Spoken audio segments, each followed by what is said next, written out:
Deep beneath the stone floors of ancient temples lies a secret that will shatter everything you thought you knew about sacred architecture.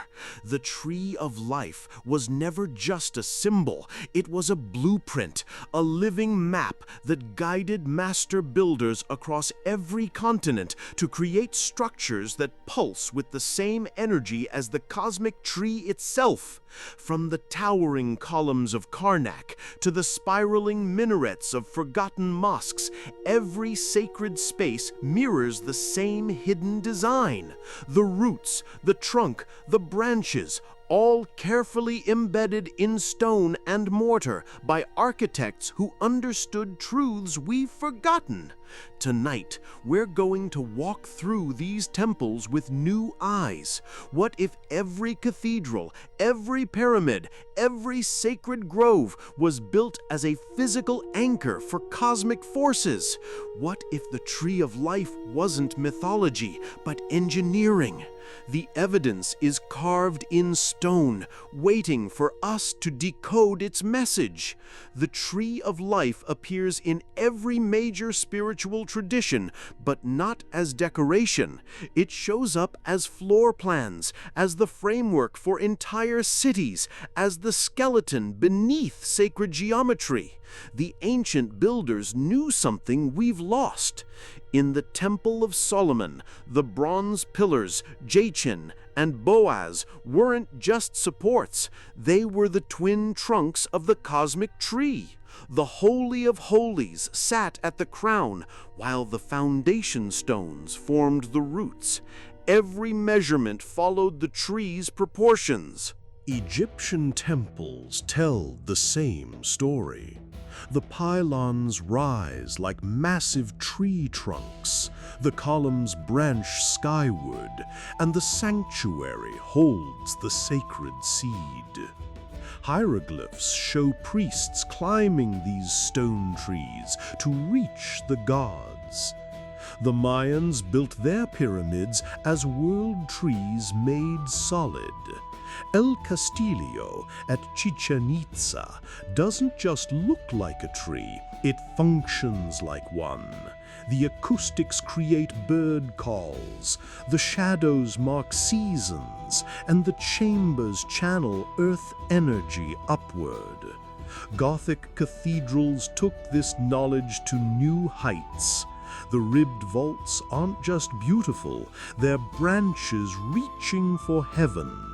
The flying buttresses are roots, anchoring the structure to earth.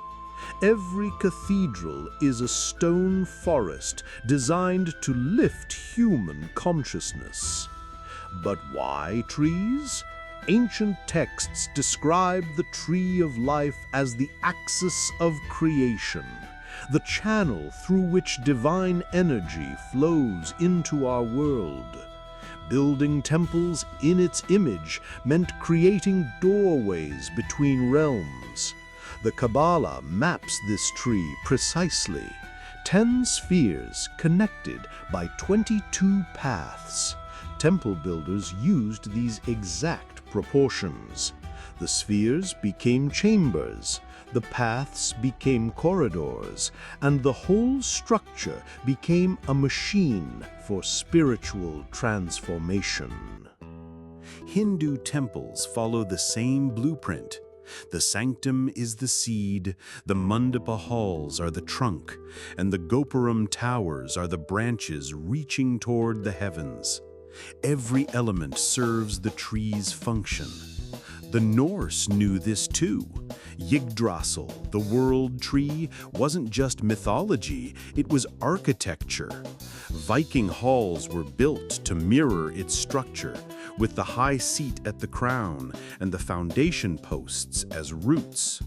Chinese temples embrace the tree as well.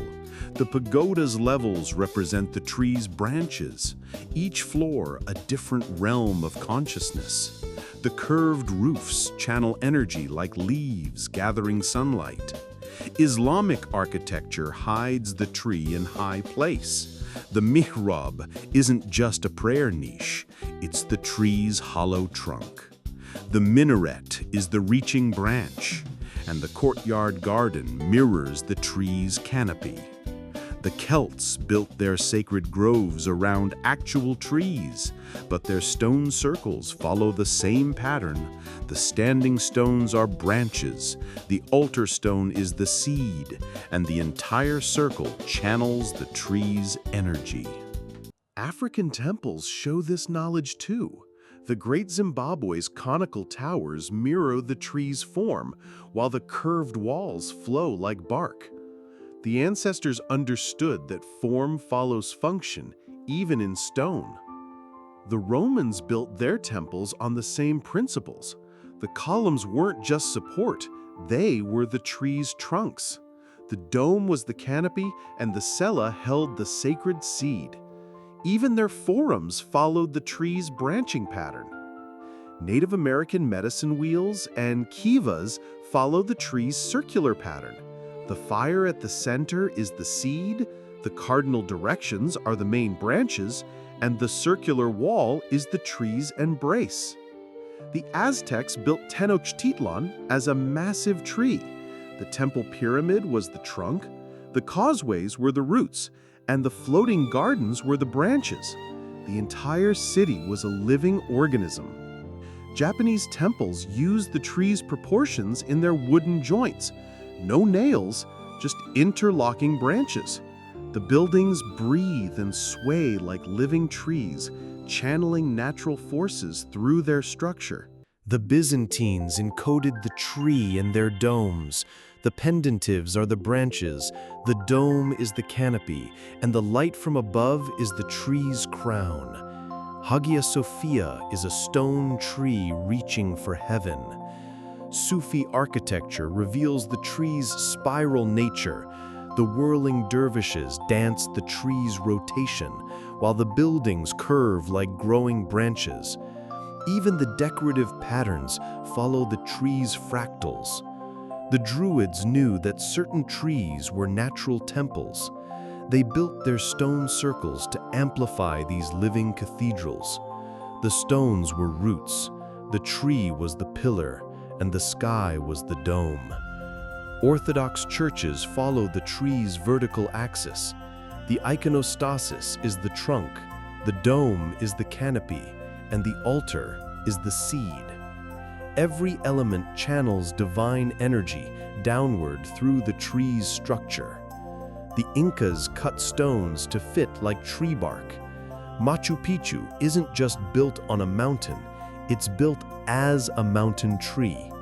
The terraces are the branches, the trunk is the buildings, and the whole city grows from the stone itself.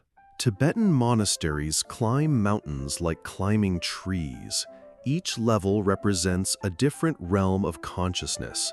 The highest temple is the crown, while the lower halls are the roots, anchored in earth. The Templars built their churches as crosses, but the cross is the tree seen from above. The nave is the trunk, the transepts are the branches, and the altar is the seed of resurrection. Even modern architects unconsciously followed the tree's pattern. Frank Lloyd Wright's buildings grow from the ground like trees. The Sagrada Familia in Barcelona is explicitly designed as a stone forest. The secret isn't just in the big temples. Every sacred space, from the smallest shrine to the grandest cathedral, follows the same pattern.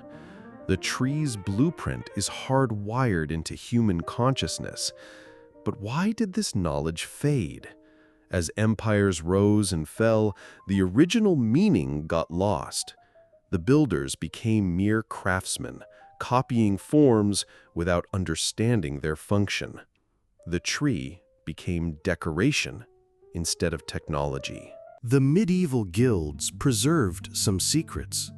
Their symbols, their tools, their techniques all honored the tree's wisdom. But persecution and secrecy slowly buried the knowledge deeper. Sacred geometry holds the keys. The golden ratio, the flower of life, the Vesica Piscis, all these patterns emerge from the tree's proportions. The ancient builders knew these weren't just pretty shapes, but functional blueprints. The acoustics proved the tree's power. These buildings were designed to resonate at specific frequencies. The tree's structure creates standing waves that alter consciousness. Science is finally catching up to ancient wisdom. The alignment with stars confirms the cosmic connection. These temples track celestial movements like trees following the sun. The builders understood that earth and sky were part of one living system. The materials themselves were chosen for their energetic properties. Certain stones amplify the tree's frequencies. Metals conduct its currents. Even the mortar was mixed with sacred intentions. The rituals performed in these spaces followed the tree's pathways. Processions traced the branches, prayers rose through the trunk, and offerings were planted in the roots. The building itself was the ritual. The water features in these temples aren't decoration, they're the tree's sap. Fountains, pools, and channels carry the life force through the structure. The builders understood that water and stone must dance together. The gardens around these temples complete the picture. Living trees mirror the stone ones, creating a bridge between natural and constructed sacred space. The whole complex breathes as one organism. The light in these spaces follows the tree's pattern too. Windows, lamps, and openings channel illumination like leaves gathering sunlight. The builders knew that light was the tree's ultimate fruit. The preservation of these sites isn't just about history, it's about maintaining active portals. These temples still function as they were designed, channeling cosmic energies through their stone branches into our world. The symbols carved in these walls aren't just art, they're instruction manuals. Each glyph, each pattern, each proportion teaches us how to read the tree's language. The builders left us a roadmap back to this knowledge. The different levels in these buildings represent the tree's different functions. The underground chambers are the roots connecting to Earth's energy. The ground floor is the trunk, channeling that energy upward. The upper levels are the branches reaching toward heaven. The pilgrimage routes between these temples trace the tree's network across continents. Santiago de Compostela, the Kumano Kodo, the Hajj, all follow the same pattern. The earth itself is mapped by this sacred tree. The decline of temple building marks humanity's disconnection from the tree's wisdom. We build for function and beauty, but we've forgotten how to build for spiritual transformation. The ancient knowledge waits for us to remember. Join our community of seekers. Subscribe for more truths hidden in plain sight. The ancient builders left us clues in every stone, every arch, every sacred space. We're just beginning to decode their message. Stay with us till the end, and you'll discover the mystery buried beneath history. The Tree of Life isn't just in these ancient temples. It's in your own body, your own consciousness, your own connection to the cosmos. The greatest secret isn't that these temples were built like the Tree of Life. It's that the Tree of Life was built like you. Your spine is the trunk, your nervous system is the branches, your heart is the seed.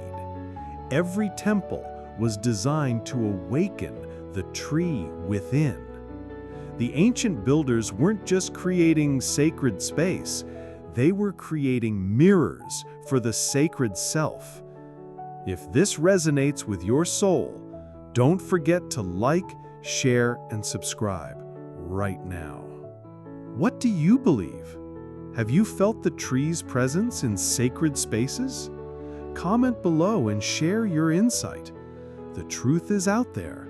Help us reveal it, one story at a time.